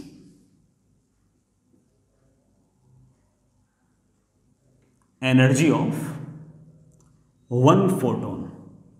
इकलौते फोटोन की एनर्जी आपकी ई है। अगर आप चाहते हो कि ये फोटोन जो है वो इस मेटल में से इलेक्ट्रॉन को बाहर निकाल ले, तो ये ई पक्की बात है कि फाई से छोटा तो नहीं होना चाहिए। तो आपको कहना चाहिए कि सर ये जो ई है it should be greater then और इक्वल टू फाई। अगर छोटा हो गया फिर तो बेटा ये निकाल ही नहीं सकता। ठीक है, तो मैंने ऐसी फोटॉन्स गिराए, हर फोटोन की एनर्जी ई है, E should be greater than phi, E should be greater than the work function, तभी ये इलेक्ट्रॉन को बाहर निकाल पाएगा। ठीक है बच्चों, मान लीजिए कि कोई फ्री इलेक्ट्रॉन ऐसे सरफेस पर ही बैठा था, सरफेस पर बैठा था, तैयार ही बैठा था।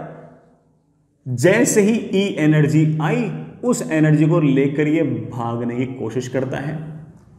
जब ये इस मेटल के एट्रैक्टिव फोर्स को तोड़कर जाएगा तो ये फाई एनर्जी तो सिर्फ और सिर्फ उस एट्रैक्टिव फोर्स को तोड़ने में ही खर्च हो जाएगी।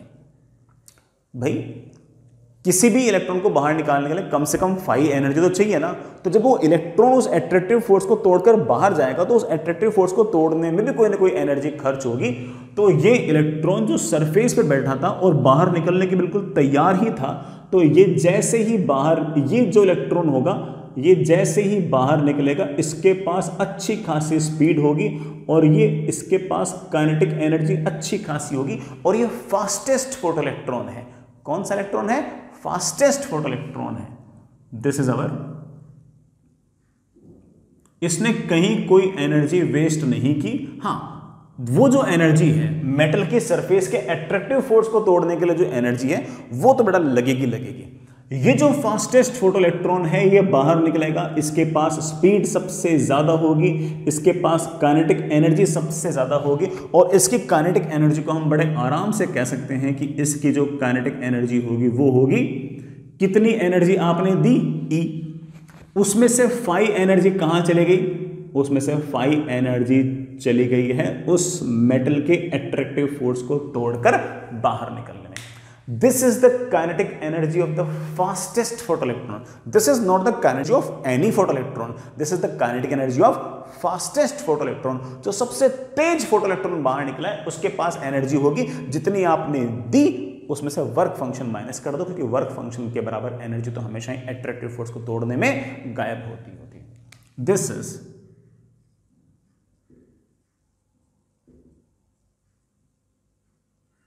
kinetic energy of fastest photoelectron। Sir बाकियों का क्या? यही फोटोन अगर मान लीजिए बेटा यहां किसी इलेक्ट्रॉन ने एब्जॉर्ब किया तो एब्जॉर्ब करते ही उसके पास एनर्जी आई ई, और इस इलेक्ट्रॉन ने ऐसे अपने मेटल के लैटिस के अंदर यहां टक्कर की, यहां टक्कर की, यहां टक्कर की और कुछ टक्कर करने के बाद बाहर निकलने लगा। जब बाहर निकलेगा तब फाई एनर्जी वैसे ही वेस्ट हो जाएगी, कुछ एनर्जीज तो अंदर टक्कर में वेस्ट हो गई, आखिर में फाई एनर्जी और वेस्ट होनी है। तो ये जो इलेक्ट्रॉन बाहर निकलेगा ऑफ कोर्स इस इलेक्ट्रॉन के पास इस इलेक्ट्रॉन के मुकाबले स्पीड कम होगी, इस इलेक्ट्रॉन के पास पक्की बात है कि काइनेटिक एनर्जी जो होगी वो इस इलेक्ट्रॉन के मुकाबले कम होगी, लेकिन इसकी जो भी काइनेटिक एनर्जी होगी वो मैं तब तक नहीं बता सकता जब तक मैं आपको ये ना बता दूं कि अंदर कितनी तो टक्कर होंगी और हर टक्कर में कितनी एनर्जी का वेस्टेज होगा। और आपको सवालों के अंदर कभी भी ये दे ही नहीं रखा होगा कि अंदर कितनी टक्कर होंगी और हर टक्कर में कितना एनर्जी का लॉस होगा। अगर दे दिया तो हम सवाल कर लेंगे, अगर दे दिया तो हम कर लेंगे। तो अंदर अगर मान लीजिए कि यहां पर कुछ एनर्जी वेस्ट हुई, यहां पर कुछ एनर्जी वेस्ट हुई, यहां पर कुछ एनर्जी वेस्ट हुई, तो पक्की बात है कि इसके पास इस टाइम पर जो भी काइनेटिक एनर्जी होगी, जो भी काइनेटिक एनर्जी होगी वो पक्की बात है कि के मैक्स से तो छोटी होगी, और के मैक्स से अगर छोटी होगी तो आप कह सकते हो कि इसके kinetic energy will be less then E minus five.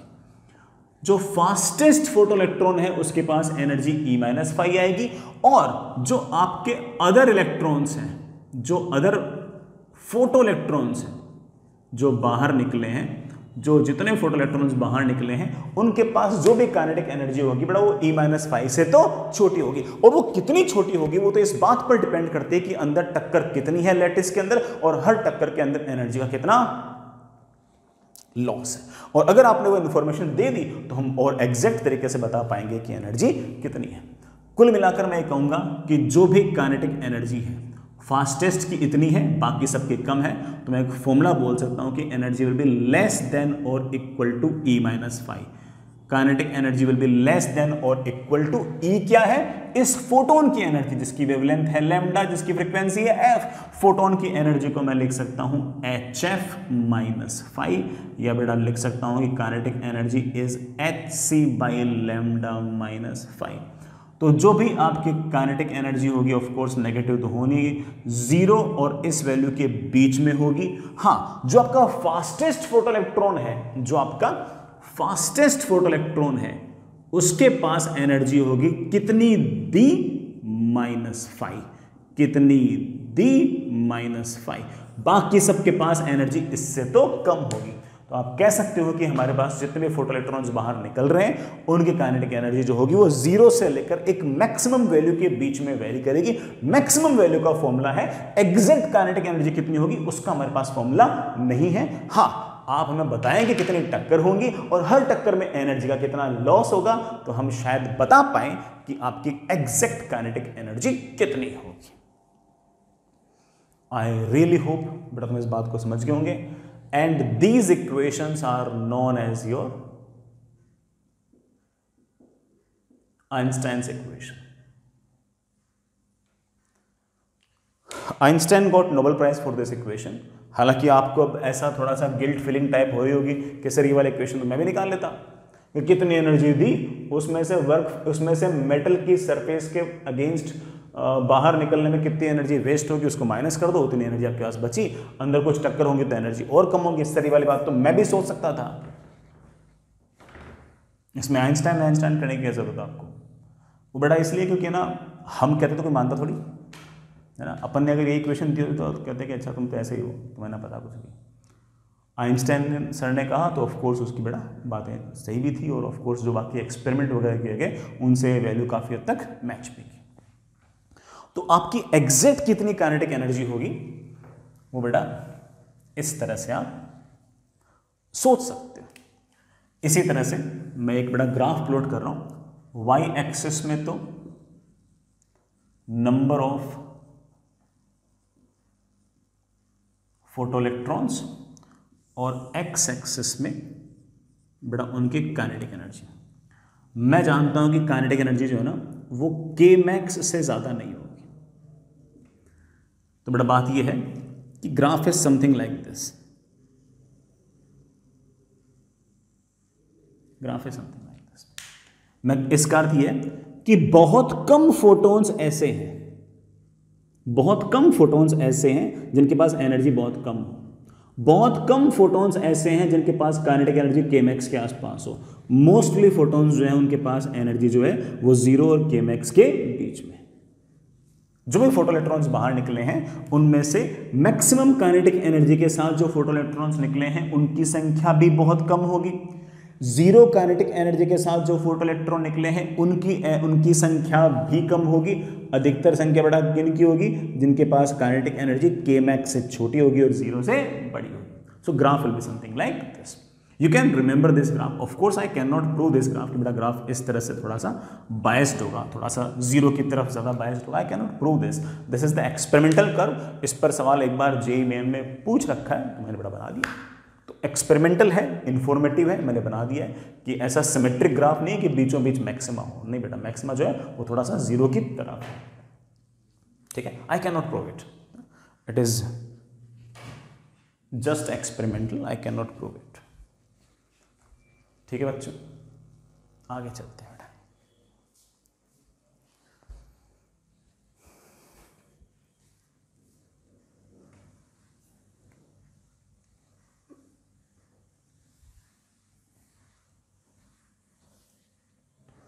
अब मैं यहां पर एक बात और बोलूंगा।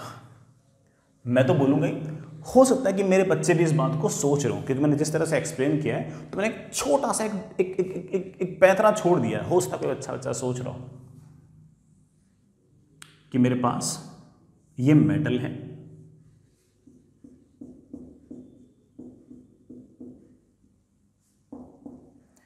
और कोई फोटोन हमने गिराया, उसको किसी इलेक्ट्रॉन ने एब्जॉर्ब किया, इसके पास एनर्जी है E।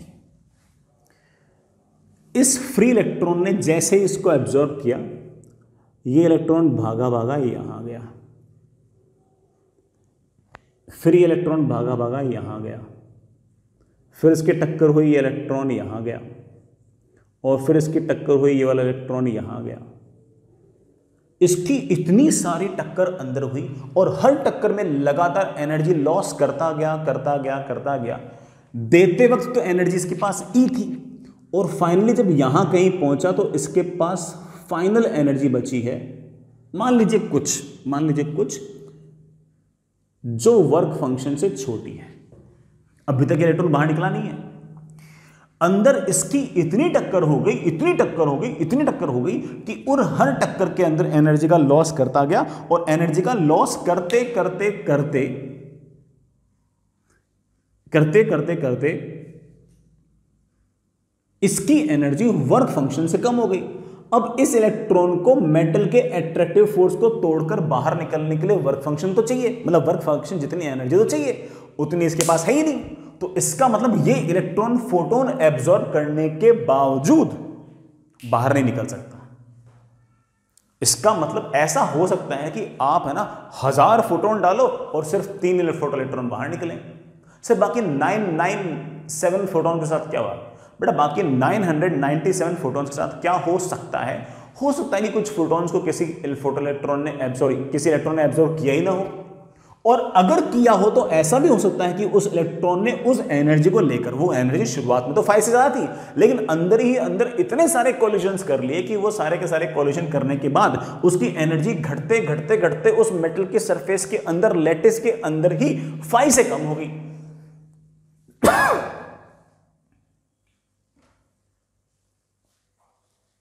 है कि नहीं बेटा?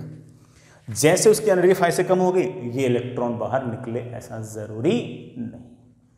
It means that it is not necessary कि जितने फोटोन डालोगे उतने फोटो इलेक्ट्रॉन निकलेंगे। नहीं बेटा, बहुत कम निकलते हैं। कुछ फोटोन्स आपके एब्जॉर्ब नहीं होते, जो कोई एब्जॉर्ब होते हैं वो हो सकता है कि उन जिन इलेक्ट्रॉन्स ने उनको एब्जॉर्ब किया वो इलेक्ट्रॉन लैटिस के अंदर ही इतने सारे कोलिजन्स कर लें, इतने सारे टक्करें कर लें कि वो टक्कर करा करा के उनका जो एनर्जी है वो वर्क फंक्शन से कम हो जाए, और वर्क फंक्शन से अगर कम होगा तो बाहर निकल नहीं पाएगा। सो आप ऐसा मान सकते हो कि मैं एक्सपेरिमेंटल बात बता रहा हूं कि जो नंबर ऑफ फोटो इलेक्ट्रॉन्स हैं उनकी संख्या नंबर ऑफ फोटॉन्स इंसिडेंट से काफी कम होती है। मतलब बेटा लगभग ऐसे 1%, 2%, 3% इसके आसपास की वैल्यूज होती है। बाकी बेटा 99, 98, 99, 97% फोटॉन्स के साथ क्या होता है, कुछ एब्जॉर्ब नहीं होते। जो कुछ एब्जॉर्ब होते हैं बेटा वो उन इलेक्ट्रॉन्स के अंदर कोलिजन्स होते हैं, उनकी एनर्जी अंदर ही कम हो जाती है। तो यहां पर हम एक टर्म डिफाइन करते हैं जिसका एक्चुअल नाम तो बेटा क्वांटम एफिशिएंसी है।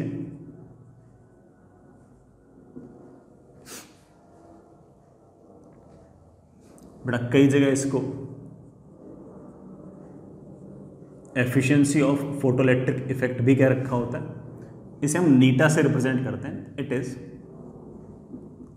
नंबर ऑफ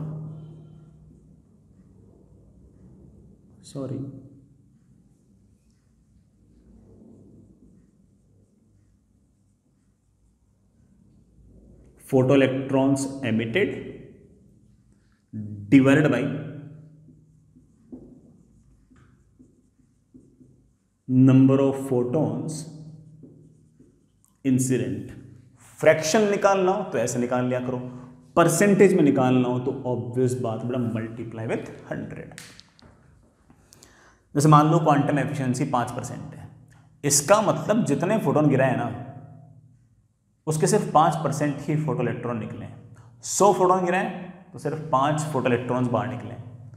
अगर आपने 200 फोटोन्स गिराए तो सिर्फ और सिर्फ 10 फोटो इलेक्ट्रॉन बाहर निकले। बाकी सर 190 के साथ क्या हुआ बेटा, बाकी 190 या तो एब्जॉर्ब नहीं हुआ, एब्जॉर्ब हो भी गए तो बेटा वो इलेक्ट्रॉन्स जो है वो बाहर निकल नहीं पाए, उन्होंने अंदर ही अंदर इतने सारे कोलिजन्स कर लिए। ठीक है, क्यों बाहर निकल पाए? This is the quantum efficiency या फिर एफिशिएंसी ऑफ फोटोइलेक्ट्रिक इफेक्ट। जैसे मैं कुछ एग्जाम्पल दूं बेटा आपको, छोटा सा एग्जाम्पल। मान लीजिए कि मेरे पास ये एक मेटल है लिथियम का, और इसका वर्क फंक्शन 2.5 इलेक्ट्रोवोल्ट। इस पर मैंने कोई फोटोन गिराया ऐसे, जो फोटोन गिराया मतलब बहुत सारे फोटोन गिराए, उन हर फोटोन के पास एनर्जी जो है वो 10 इलेक्ट्रोवोल्ट। ठीक है,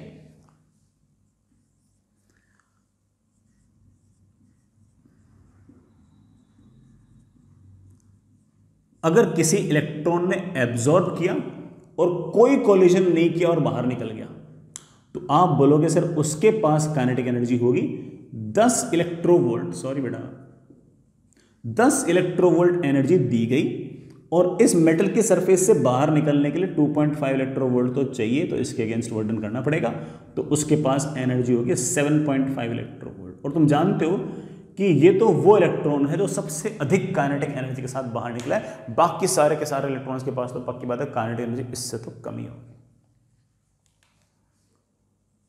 अगर मान लीजिए कि इसी फोटोन को किसी ऐसे इलेक्ट्रॉन ने एब्जॉर्ब किया जिसने सिर्फ और सिर्फ एक कोलिजन किया और उसके अंदर एनर्जी का जो लॉस है वो 3 इलेक्ट्रोवोल्ट कर दिया, तो क्या होगा? आया था तब एनर्जी 10 थी, कोई एक कोलिजन हुआ तो उसमें 3 इलेक्ट्रोवोल्ट एनर्जी बेटा गायब हो गई, और 3 इलेक्ट्रोवोल्ट एनर्जी गायब होकर बेटा यहां पहुंचा तो यहां पर 7 इलेक्ट्रोवोल्ट एनर्जी है। अब ये सरफेस पर पहुंच गया है, बाहर निकलना चाहता है, बाहर निकलते वक्त 2 इलेक्ट्रोवोल्ट, सॉरी कितनी 2.5 थे क्या, 2.5 इलेक्ट्रोवोल्ट की एनर्जी और चाहिए, तो इसके पास जो काइनेटिक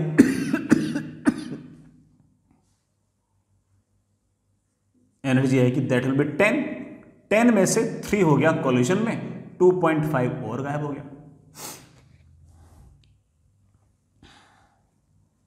कितना? 4.5।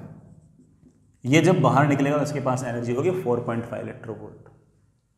ठीक है बेटा, मान लीजिए कि बेटा ऐसा जुगाड़ है कि वही इलेक्ट्रॉन जिसके पास, सॉरी वही फोटोन जिसके पास एनर्जी 10 इलेक्ट्रोवोल्ट है, इस इलेक्ट्रॉन ने बेटा एक टक्कर की यहाँ से यहाँ, दूसरी टक्कर की यहाँ से यहाँ और फिर बाहर निकल गया। पहले में एनर्जी लॉस हुआ 3 इलेक्ट्रोवोल्ट, दूसरे में एनर्जी लॉस हुआ 2 इलेक्ट्रोवोल्ट। इसने कुल मिलाकर 2 कोलिजन्स किए। ये 2 कोलिजन करने के बाद इसने क्या क्या किया, तो आप बोलोगे सर लॉस जो हुआ है ना वो 3 इलेक्ट्रोवोल्ट और 2 इलेक्ट्रोवोल्ट तो अंदर ही हो गया, तो 5 इलेक्ट्रोवोल्ट तो इसके कोलिजन के कारण लॉस हो गया। तो जब ये इलेक्ट्रॉन बाहर निकलेगा तो इसके पास काइनेटिक एनर्जी हो 10 तो हमने दी, 5 उसने अंदर टक्करों में खराब कर दी। इसके बाद ये सरफेस पर पहुंचा, सरफेस पर पहुंचने के बाद अब बाहर निकल रहा है, बाहर निकलते वक्त उसे 2.5 और चाहिए, 2.5 और चाहिए। मेरे ख्याल से इसके पास एनर्जी बच गई है 2.5 इलेक्ट्रोवोल्ट। ठीक है बच्चों,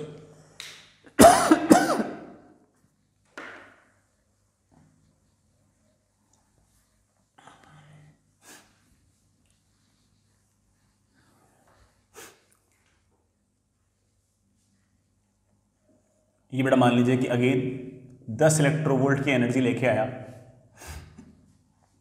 अंदर ही अंदर एक कोलिजन हुआ और एनर्जी का लॉस हुआ 3 इलेक्ट्रोवोल्ट। फिर ये अंदर ही अंदर एक टक्कर और हुई, एनर्जी का लॉस हुआ 2 इलेक्ट्रोवोल्ट। फिर टक्कर हुई, एनर्जी का लॉस हुआ 3 इलेक्ट्रोवोल्ट। फिर अंदर ही अंदर एक एनर्जी का कोलिजन और हुआ, फिर निकला 2 इलेक्ट्रोवोल्ट।